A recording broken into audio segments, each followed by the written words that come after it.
On est ensemble. On est ensemble. On est ensemble. On est ensemble. On est ensemble. On est ensemble.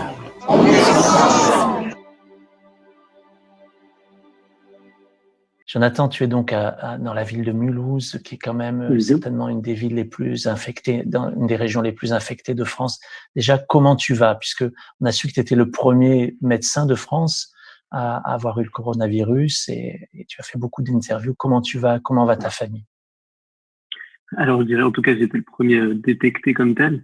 Ça va mieux, gloire à Dieu. C'est vrai que là, je dois dire, ça fait peut-être 24 heures, 48 heures que je sens la respiration devenir plus facile et avoir moins de tout personnellement. J'ai eu une recrudescence de symptômes après quasiment 3 semaines de calme. Donc, ça rend humble par rapport à cette maladie, de se dire qu'il faut jamais déclarer la victoire avant que la guerre soit terminée. Pour ce qui est de ma famille, je dirais que c'est là aussi un grand réconfort, en tout cas pour mes très proches, que de les voir tout doucement mieux. Pour beaucoup, la plupart, ils sont déjà en vraie grande forme, enfin, ils vont très bien. Même pour des petits symptômes comme la perte du goût, de l'odorat qui était assez marquée et diffuse. Oui. Il y en a d'autres, comme vous avez peut-être pu le voir, papa qui a fait une vidéo un petit peu pour s'exprimer, qui Oui. lui a été très On l'a passé il y a 2-3 jours, cette vidéo ici. Oui. Ok. Je pense que là, vous avez pu effectivement voir qu'au niveau de l'impact de la maladie, il a été vraiment très, très touché. Et je crois que c'est vraiment une grâce que le Seigneur nous a fait que de l'avoir encore avec nous, puisque c'était très, très difficile. Mais voilà, on est physiquement mieux. Par contre, c'est vrai qu'émotionnellement, c'est lourd, c'est difficile. Ouais, Simplement par les départs de beaucoup de personnes qu'on aime, de personnes qui sont encore hospitalisées. Et puis l'ambiance qui est également lourde pour l'Église dans notre secteur, oui. Et justement, aujourd'hui, il y a un médecin qui est décédé. Enfin, on a eu la nouvelle aujourd'hui qu'un médecin était décédé dans votre région. Ça nous fait penser à tous ces soignants, tous ces médecins, toutes ces infirmiers qui travaillent, tous ceux qui travaillent dans le milieu médical. Comment tu vis ça? Parce que tu es docteur, tu as un cabinet. C'est d'ailleurs pour ça qu'on enregistre cette interview, parce que tu repars au cabinet. Exactement.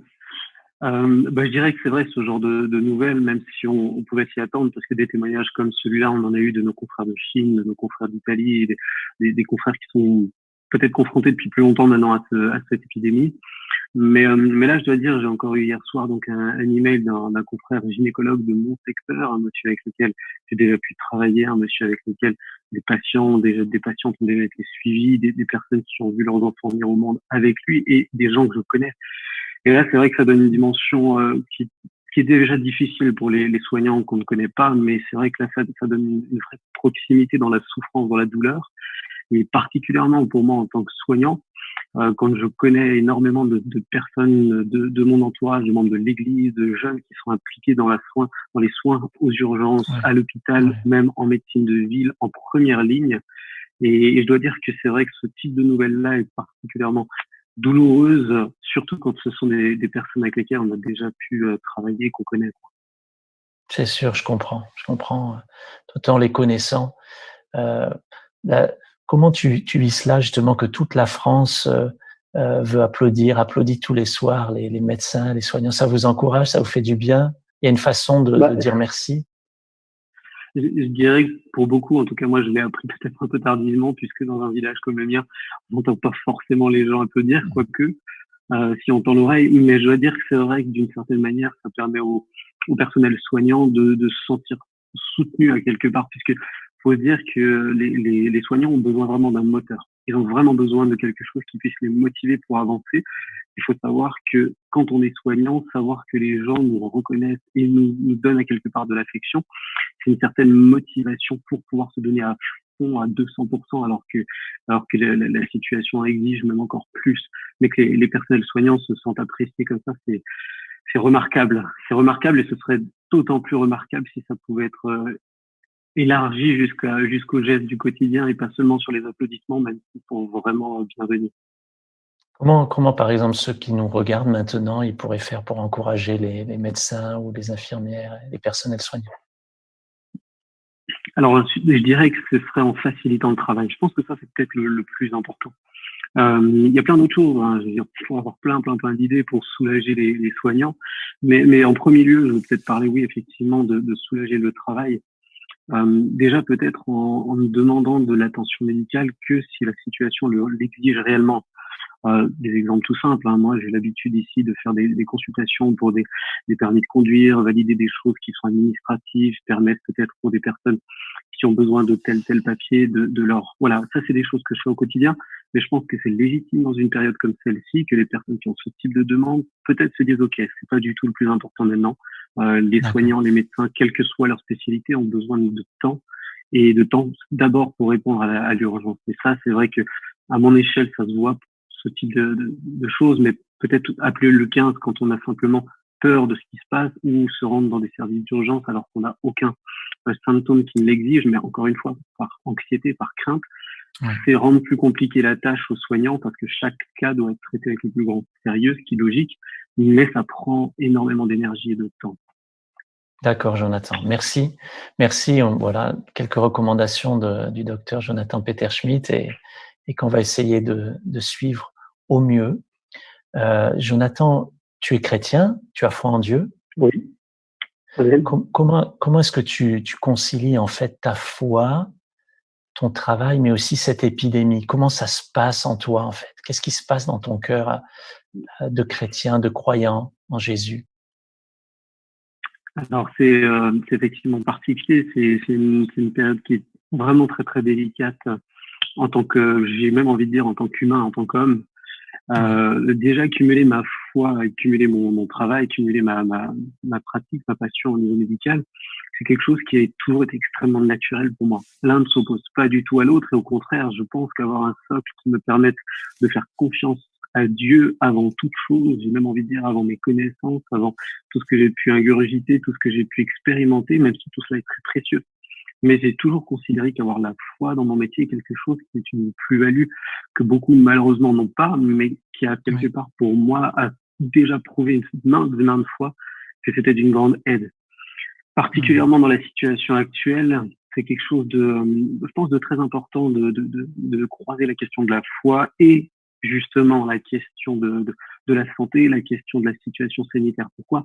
Parce que déjà, avoir la foi, ça s'expérimente particulièrement quand on est dans le feu de la fournaise.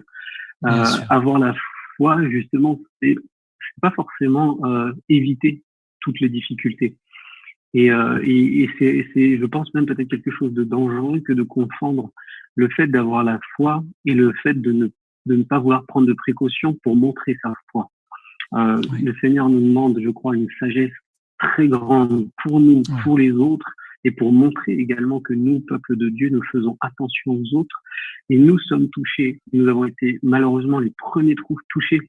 En plus de ça, dans un événement qui était consacré pour le Seigneur, je pense qu'il ne fait pas d'erreur. Il ne fait pas d'erreur.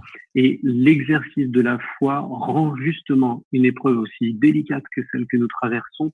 Elle la rend tout simplement supportable, elle la rend vivable. On peut avoir la paix, alors que ce qui se passe autour de nous est quelque chose de difficile et de sérieusement compliqué à gérer. Et je pense d'impossible à gérer si justement on n'a pas la foi à ce moment-là. Ouais, c'est ça.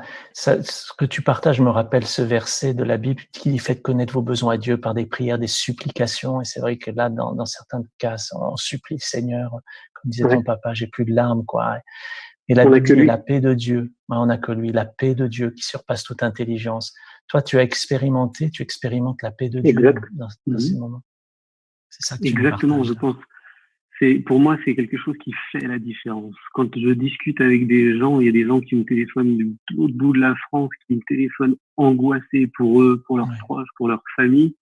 Et combien de fois je me suis retrouvé moi-même malade, touché par ce virus, à réconforter des gens qui étaient juste dans la crainte de ce virus, qui ne l'avaient même pas sur eux, qui n'étaient pas contaminés. Mais c'est là que se fait la différence, parce que quelle que soit la finalité, et même si oui, on a perdu des gens, les gens sont malheureusement partis, mais de l'autre côté, on sait que eux, ils sont dans la gloire et que le Seigneur ne fait pas d'erreur. Et ça ne peut que venir d'une paix qui ne vient pas de nous. Mais le conseil, c'est déjà effectivement de retrouver la paix soi-même. Et celle-là, on peut pas la retrouver simplement en la décidant. On la retrouve en étant versé dans la parole de Dieu. en Oui. lisant la parole de Dieu, en priant, en simplement priant, en venant devant notre Père qui est au ciel, qui maîtrise toutes choses. Il y a un passage qui me donne qui me ressource énormément et qui, moi, personnellement, je pense beaucoup d'autres, me fait beaucoup de bien dans cette période. C'est quand le Seigneur est dans la barque avec les disciples. Et même si c'est un passage peut-être qu'on a entendu des centaines de fois en tant qu'enfant à l'école du dimanche ou ailleurs, aujourd'hui, il prend une dimension qui dépasse tout ce que j'ai jamais pu expérimenter parce que aujourd'hui, on sait que la tempête peut et nous arrive et on est au milieu de la tempête. Mais le simple fait de savoir que le Seigneur est avec nous et que lui a la main mise sur la tempête, c'est quelque chose qui est une ressource inépuisable au niveau justement de cette paix. Et puis pour ceux qui après justement ont pu se ressourcer, là pour le coup j'ai envie de dire soyez disponibles pour les autres. Les sollicitations sont très nombreuses et c'est parfois difficile effectivement de répondre à tout le monde, mais je pense que pour ceux qui peuvent et qui ont la possibilité de justement de simplement donner un petit mot, répondre en peu de phrases pour dire rassurez-vous, le Seigneur est avec vous et simplement partager sa propre paix, je pense qu'il n'y a pas de plus grand cadeau qu'on puisse transmettre que justement simplement montrer de l'attention à ceux qui souffrent, même si parfois on ne peut pas faire beaucoup plus que ça. Ouais, un petit mot, un SMS, un WhatsApp, Exactement. un appel et dire on est là, tiens, justement. On parlait d'appel, je suis désolé. Voilà, non, il n'y a pas de souci. Pour terminer, Jonathan, comment est-ce qu'on pourrait prier pour toi? Tous ceux qui nous regardent là. J'ai envie de dire, là, pour le coup, ce sera peut-être pas pour moi personnellement, même si ça me ferait du bien, mais prier pour l'Église, prier pour nous. Il y a énormément de choses qui sont en train de se passer actuellement, qui sont, on pourrait les voir vraiment comme l'ennemi qui, lui, décide de se déchaîner alors que l'Église a un genou peut-être à terre. Mais prier vraiment pour que à quelque part, les mots de méchanceté, toutes ces personnes qui aujourd'hui se révèlent finalement dans la haine peut-être de l'Église, alors que nous n'avons strictement non seulement rien à nous reprocher, mais justement au contraire, nous avons fait tout ce que nous pouvions pour aider dans cette crise. Mais on sait pertinemment que lorsque une décision malveillante est prise, à quelque part, c'est au-delà même de ce que nous pourrions nous défendre. Donc je crois clairement que là, nous, on veut se remettre dans les mains du Seigneur qui nous donne la paix, encore une fois, et surtout que ce soit lui qui défende son Église, c'est lui qui défend le mieux son épouse, pas nous-mêmes. Oui, c'est vrai, c'est vrai. C'est vrai que d'autres aussi se sont levés pour vous défendre et je veux remercier tous les et signataires. Ça, je veux aussi leur dire merci, effectivement. Plus de 5000 signataires de ce Je défends que l'on trouve sur Info Chrétienne. Si vous le tapez dans Google, vous trouverez Je défends dans Info Chrétienne. Moi aussi, je veux les remercier de tout cœur. Un article pour dire en fait, voilà, quand nos frères et sœurs sont attaqués, sont dans le besoin, sont malades, c'est vraiment le moment de se lever et de les défendre. Amen. Et c'est aussi l'idée, Jonathan, de ce mouvement, on est ensemble pendant toute cette crise du coronavirus, pendant qu'on est tous confinés, de dire on est ensemble, on se serre les coudes si on peut pas se serrer les mains et on est ensemble. Et nous, on veut vraiment vous soutenir, te soutenir, soutenir ta famille, soutenir l'Église, tous ensemble par nos prières et par nos encouragements. Merci beaucoup pour ce temps. Ça m'a fait plaisir. Je sais que tu dois retourner dans des consultations. Je vais retourner, oui. Des patients qui t'attendent, mais un grand merci. Merci pour aussi ton courage. Merci pour ton courage parce que tu t'es retrouvé finalement, comme tu disais au début, tu étais le premier médecin qui a été diagnostiqué. Il y en avait peut-être d'autres avant, mais en tout cas, tu étais le premier connu. Et du coup, tu as été beaucoup interviewé. C'est pas simple parce que tu te retrouves tout d'un coup dans un tourbillon médiatique. Et je pense qu'il faut te soutenir, il faut t'encourager, mais vraiment, on veut te dire qu'on est fiers de toi aussi. Voilà, vraiment, continue. Merci à vous. Bon courage pour votre travail qui va faire du bien à beaucoup, je le crois.